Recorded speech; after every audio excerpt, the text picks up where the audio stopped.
Hello guys! This is Michelle and for today's video ay tuturuan ko kayo kung paano mag-order ng GCash Visa Card at kung paano natin itatrack ang ating order.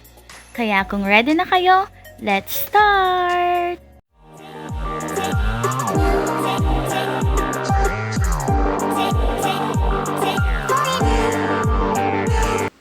So, ang una nyong gagawin is i-open nyo muna yung GCash app nyo and make sure po na meron siyang 250 pesos na balance. Yan po yung babayaran natin para sa ating Visa card plus yung delivery fee niya. And then, meron pong two ways para i-order ang ating Visa card. Yung una ay tap lang po natin itong profile natin sa baba and then tap natin yung my link accounts and tap yung GCash card. And makikita na natin dito sa baba na meron siyang order a GCash card. Yung isa naman po ay punta tayo sa view all. Hanapin lang natin yung card under manage. And then tap lang natin yung cards. And makikita na natin yung order a GCash card sa baba. Tap nyo lang po ang order a GCash card. And then mapupunta tayo dito sa tatlong options. Either order a card, link my card, or track my order. So, since mag-order tayo ng card, tap natin itong order a card.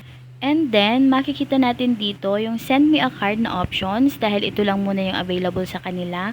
Pero soon, pwede na tayong bumili ng Visa card sa mga partner outlets nila. After nyong matap ang send me a card, ay mapupunta tayo dito sa GCash card order form. Dito pinapakita yung GCash registered name natin and then yung babayaran natin sa ating Visa card which is 250 pesos and then tap lang natin yung next.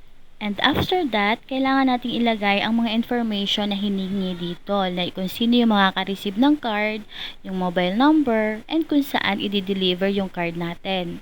At kapag okay na, tap lang natin ang next.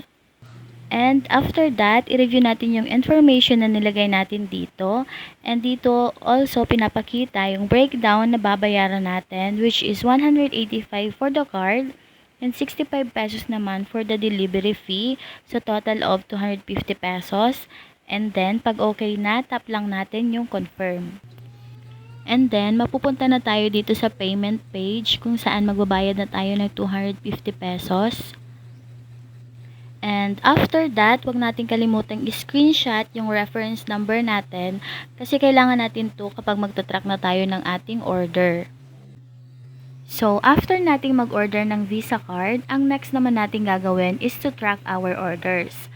So, kung mapapansin nyo, dito sa GCash app, kapag mag-open tayo, hindi pa po available yung track my order option. So, ang gagawin natin is ito-track natin yung ating order using our Facebook app or Messenger, kahit alin dyan sa dalawa. Basta hanapin nyo lang yung Ninja Van Philippines Cargo and Freight Company and get started. And then, may magpa-pop up dyan na message. And then, sabi dito is kailangan pa daw nating i-register yung phone number natin. So, bale, yung ilalagay natin dito is yung phone number na nilagay natin nung nag-order tayo ng Visa card. Ilalagay lang natin yung phone number natin and mag-send sila ng OTP and after that, ay may magpa-pop up na message na verified na yung phone number natin. Tapos, pwede ka na mag-track ng order sa kanila. So, halimbawa, nag-track ka ng orders, tapos sabi nila is, wala ka pa daw pending orders. So, ang pwede mong gawin is to chat with live agent, kaso medyo matagal lang. So, pwede ka din namang mag-send ng inquiry kay Ninja Van. So, kapag tinap mo yan, mag-proceed ka sa kanilang website.